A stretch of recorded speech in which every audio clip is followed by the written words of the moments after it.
Hello, and welcome to another adventure in the series Attorney Cole Teaches the Law. I'm Attorney Ronald Cole, and in today's episode, I'm going to talk about a big problem we have in America: the lack of estate planning and the hidden taxes involved in not having one. The percentage of older people in America continues to be on the rise, and these are people who've succeeded in life.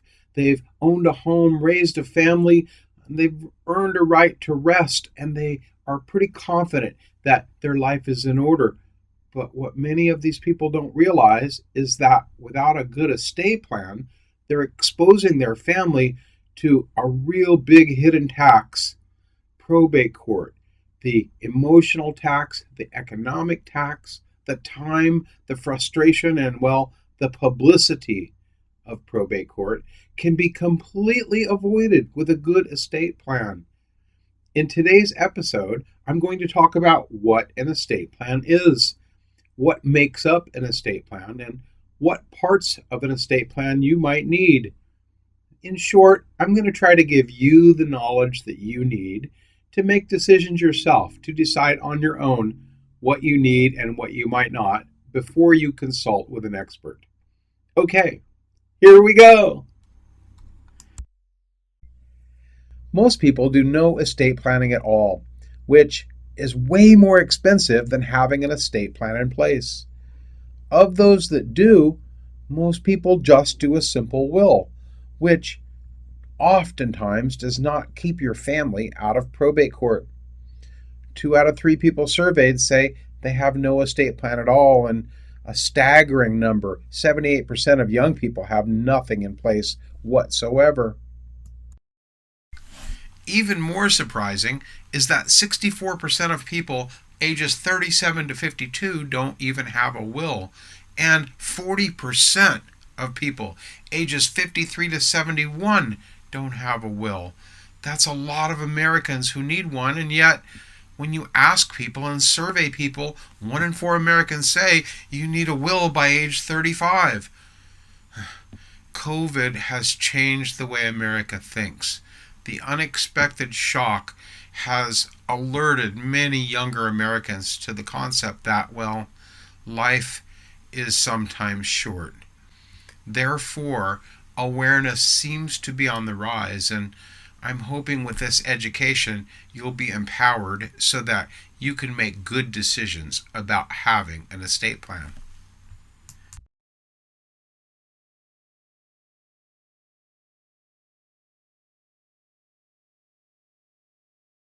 Another document that many people don't have in place is an advanced healthcare directive and a power of attorney for healthcare.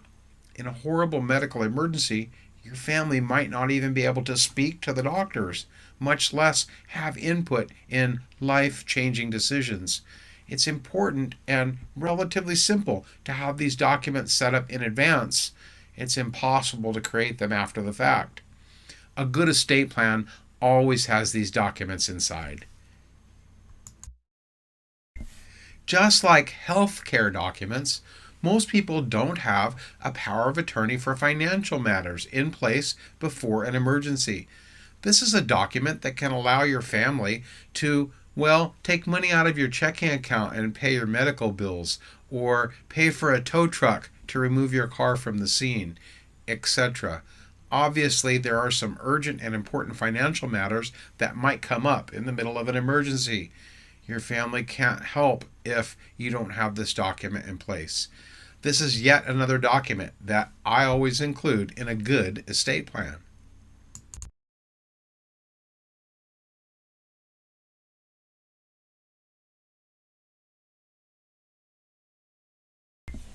If you own property in California, well, congratulate yourself. You've invested in the one item that seems to increase in value almost no matter what. But that also comes with some consequences. Of course, increases in property taxes is one of those consequences. You know that if you've owned your home for some time, you have a nice low tax basis, especially if you qualify for some of the older laws. You want to pass that tax basis along to your children when you pass your home to them. So you want to carefully create estate planning documents that accomplish that purpose and don't waste that good low tax basis that you've worked hard to develop for your property. This is something that needs to be considered in an estate plan.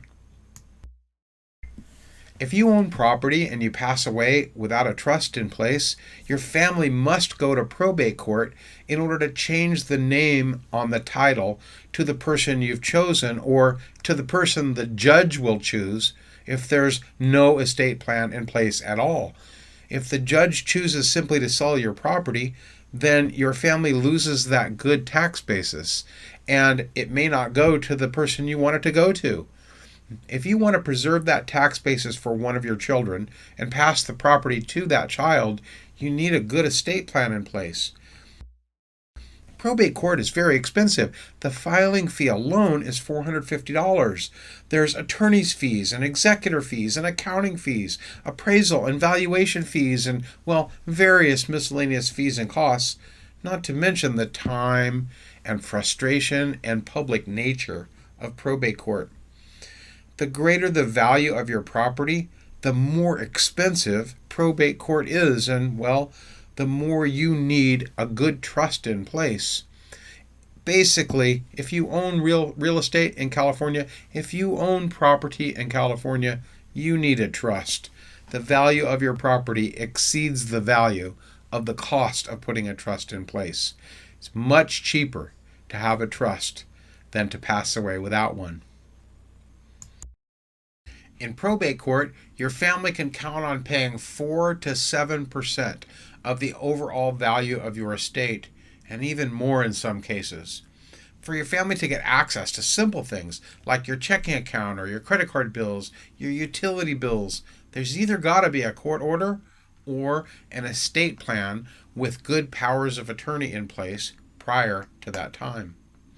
This can be really frustrating to your loved ones, just trying to scramble to get the basics taken care of in an already difficult and emotionally frustrating situation. A 2018 survey of probate courts in America revealed that the typical estate, the normal estate, is worth in America between $50,000 and $250,000. Again, taking into account the price of real estate in California, if you own property in California, you know you fall in this range. With only 11% of estates being under 10,000 and, well, only 11% of estates being over $1 million. On an average, it takes about 16 months to settle an estate. That's 16 months of stress and frustration that you want your family to avoid if possible. Very small estates, less than 10,000, do have a little shorter duration in probate court. Very large estates, of course, can take, well, up to 3 times as long. Roughly 80% of all estates are settled within that 18-month time range, a time range that can be completely avoided with a trust. Don't leave your family this mess. Have a good estate plan in place before that event. If your property has to go to probate court because you didn't have a trust in place, your family will be required to have someone called an executor. An executor can be a family member or it can be a professional hired to do the job. An executor, on an average, is going to spend between 570 and 800 hours working on the estate, getting it completed under the eyes of the judge and in compliance with the law. If a professional is hired to do that job, of course, there's an expense involved in paying that person to do the work. If a family member does the work, imagine the homework assignment that you're leaving for that family member. Avoid all of this. Have a good trust in place before you pass away. Another frustrating thing about probate court is that it's a public forum, as are all courtrooms in America. I think you can see that a little bit of estate planning during life, including the use of a revocable living trust, could save your family a great deal of money and stress down the line. When you think about it, it doesn't take much to have an estate worth more than $500,000 Certainly, to have an estate worth more than 150,000, which is about where you should draw the line in whether to have a trust or not. If you own property in California, you're already there. Now, we attorneys know the probate court procedure, and we're very happy to guide families through the process and collect the statutory fees at the end. But for anyone with assets nearing or above the $150,000 mark, do your family a huge favor.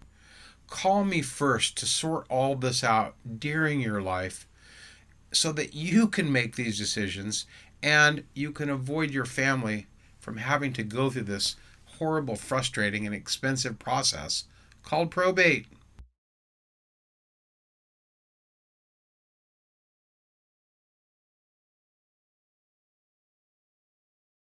So, what is this thing called an estate plan? It's not very complicated, really. It's just a name for the list of documents that we leave to plan ahead should the event occur that we pass away.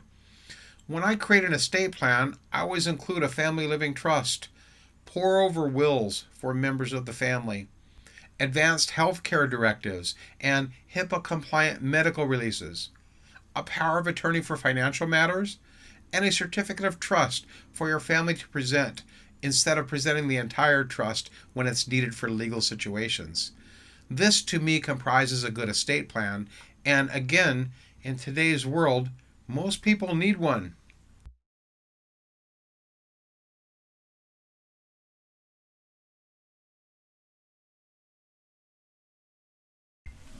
So, what is this thing called a will? Well, it's simply a document where you tell the court how you want your property to be distributed in an action called a probate matter. A probate matter is a public matter. It allows creditors to your estate to make any claims that they want to make. And after the creditors are paid, the court pays the money remaining in your estate out to your beneficiaries. If you don't have a will in place, California has a set of laws that make those decisions. And California laws are decided to be fair for most families, but of course, that doesn't take into account what you want. If you want to make these decisions in advance, you need a will. And well, if you own property in California, you need a trust. Having a good estate plan can save your family a lot of frustration.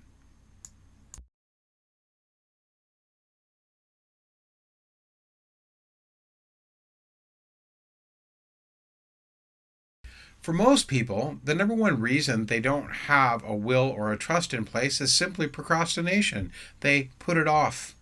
Some people say they don't know how to start or where to go to get an estate plan, and some people say, well, their estate isn't worth enough money to have an estate plan. Of course, if your estate is worth more than $150,000, you should have a trust in place to avoid probate court altogether. If you have a will in place, at least your wishes will be carried out in probate court. Bottom line is, the lack of doing these things can leave your family a big mess, and, well, they're easy and reasonably inexpensive to take care of. Well, a lot less expensive than going to probate court. It's so important today to have a will or a trust in place, regardless of your age or your assets, because not only does it allow you to make the decisions about where you want your property to go, it also makes it much easier on your loved ones that you leave behind. Even if you don't have the wealth of Jeff Bezos or Lady Gaga, what you do have means something to somebody. Regardless of the amount of wealth that you have, if you pass on without any documents in place, you're letting the state of California make decisions about where your things will go. I can't stress enough the importance of having a trust if you have children, for no other reason than the sole purpose of naming guardians and preserving assets to care for your children. Selecting someone to care for your children if something happens to you is something that none of us wants to even consider. But it's so important that we do this in advance. If you don't nominate guardians in a will or a trust, a judge will decide who will take care of your minor children. If you have minor children in place, you really need a trust. If you own property in the state of California, you really need a trust. For a lot of reasons, a good estate plan can save your family so much time and trouble. Think about a good estate plan and get one in place right away.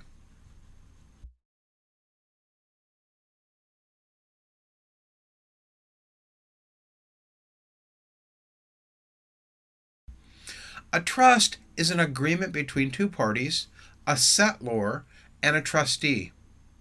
You are the settlor in that you are settling your trust. You are giving money to your trust and property. You are also, during your life, the trustee. You control that trust. You control that property. So there's really no change at all to how you control and use your property when you create a trust. The only difference is that titled property is changed to the name of the trust. The trustee controls that property for the benefit of the beneficiaries. When you pass away, your trust will say exactly how your property will be distributed to the beneficiaries.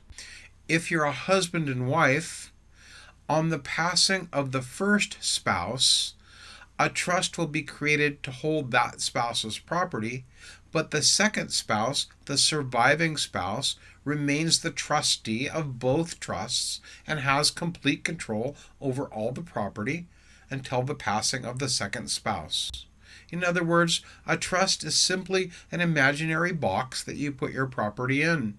You, as settlor, you, as trustee, control everything in that box until your death, but most importantly, you tell in advance how you want the property in that box distributed when you die. This is what keeps your property out of probate court. The fact that you have changed the title of that property in advance to the name of the trust, and the trust and the trustee simply follow directions when you pass away.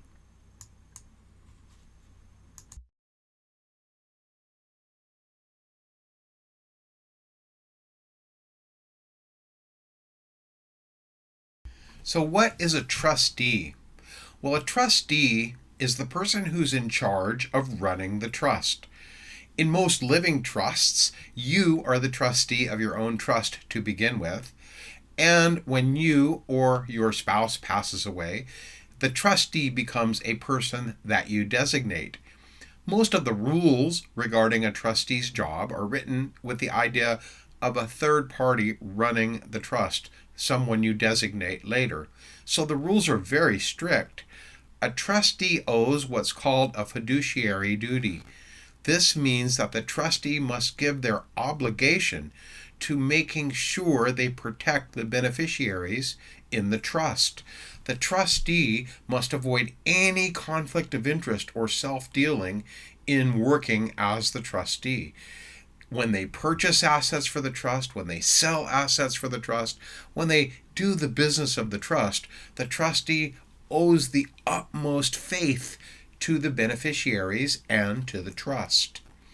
The trustee owes a duty of obedience to follow the trust terms. They have to follow the trust terms exactly as they're written. A duty of prudence and reasonableness in making investments and administrative decisions, a duty of objectivity in not giving preference to any one beneficiary over any of the others, and a duty of transparency to be able to have open books and do an open process so that all the beneficiaries understand exactly what the trustee is doing. In a family trust, you begin, as I said a moment ago, as your own trustee. You or your spouse, if you have one, are the trustees of the trust during your life, and when you pass away, you designate someone to be the trustee. The idea here is that the law puts a large duty on the trustee, and therefore you can be sure that the trustee will carry out the trust in the way you want and correctly without any issues.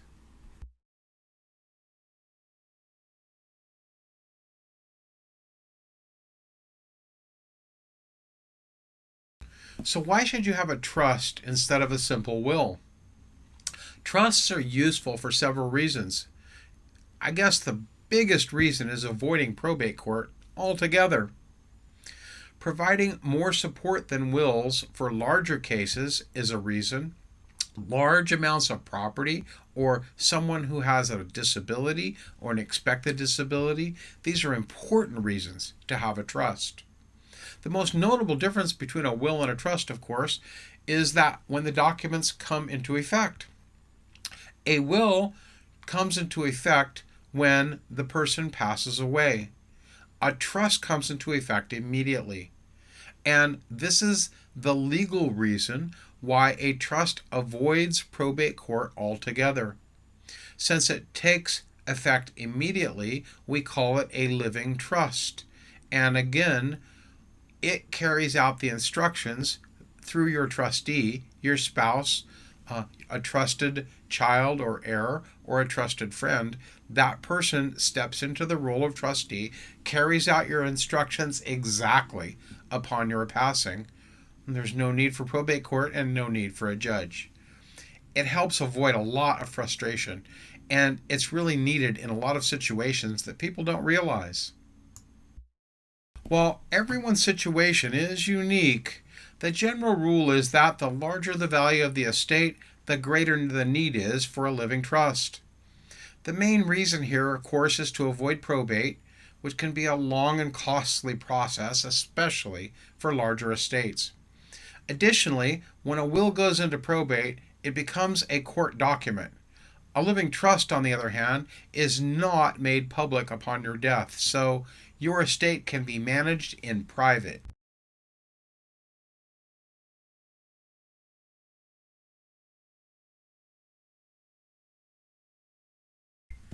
What is an advanced healthcare directive, or a power of attorney for healthcare? And do I need one? Well, these are documents that tell clearly what a person's wishes and desires are regarding end of life care, and or what's going to happen to that person if they become mentally incapacitated or unable to communicate later in life. Thus, like a living trust, an advance directive is designed to take effect during the person's life, not after they pass away. Perhaps even more importantly than a will, everyone over the age of 18 should have a power of attorney for health care. Once a child turns 18, his or her parents are legally cut off from making some very important medical and financial decisions should there be an emergency. I've heard stories of kids going off to college and traveling abroad and then getting sick or hurt. When the parents call the hospital to find out what's going on, the doctors won't even talk to them because the parents didn't have an advanced health care power of attorney in place. This document is easy to create. It's part of all estate plans that I create, and it could sure save a lot of heartache, time, and trouble in the event of a medical emergency. Despite how important it is to have an advanced healthcare directive in place, 1 in 5 people, 18%, don't even know what this is, much less think about having one. Proper estate planning documents should include an advanced healthcare directive, which provides guidance for your family and medical professionals in the event you can no longer make your own healthcare decisions.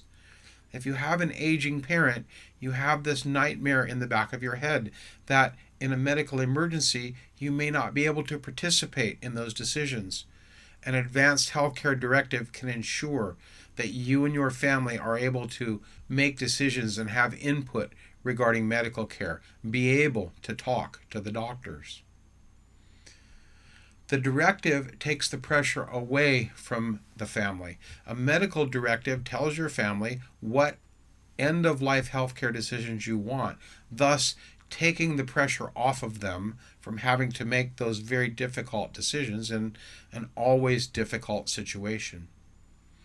I always include a power of attorney for healthcare, including an advanced healthcare directive, a document that sets out your medical preferences, and a power of attorney for financial matters in my estate plans.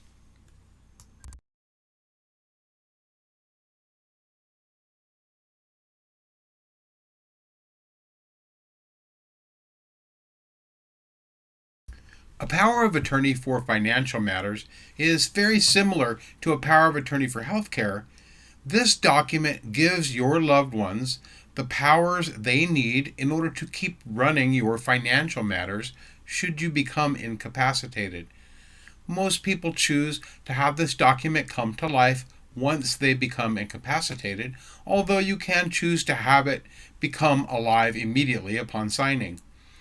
This document gives your family really important power in case of an emergency.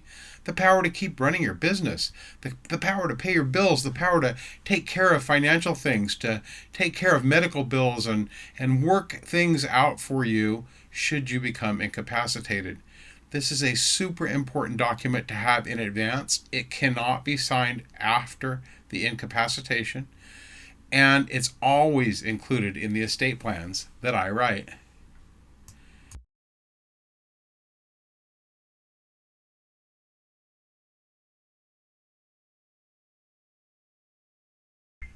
Is an estate plan expensive? Well, I think you're getting the idea by now that it's a lot less expensive than having nothing in place when you pass away. Broadly speaking, the complexity and cost of setting up a will or a living trust depends on your circumstances and how complex your estate and your assets are. But generally speaking, a simple will and a power of attorney is often less than $1,000.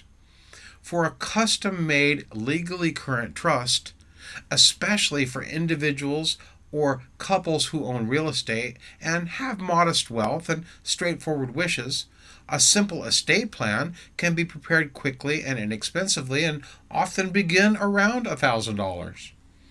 Some factors that tend to complicate estate plans include multiple marriages, children from different relationships, different business assets, higher net worths, etc. If you have a complicated life, the cost of doing an estate plan is a little more, but still, the cost of not doing one far exceeds the cost of having one in place. You're giving a wonderful gift to your family by buying an estate plan in advance of your death. Clearly, when compared to the time and expense, the lack of power, the publicity, and all the frustration of probate court, it's certainly much less expensive, emotionally and economically, to have a good estate plan in place in advance, including a living trust. I think by now you can see that an estate plan is not some legal mumbo jumbo. It's just a list of documents that you leave to help your family should there be a medical emergency or should you pass away. Not having one exposes your family to some horrible things. Having an estate plan is relatively inexpensive and relatively easy to do. Now you know what one is, you know what a living trust is, and what a will is. You now know what advanced healthcare directives are and powers of attorney for healthcare and financial matters. You now also know how to get one by simply contacting me, Ronald Cole, attorney at law. I hope you've learned something from this video. I hope you have the knowledge that you need to make choices on your own and that you've learned a little something about the law in this area. Of course, you can always contact me if you need to. Attorney Ronald Cole. I'm in San Diego at area 858-565-4200. Have a great day.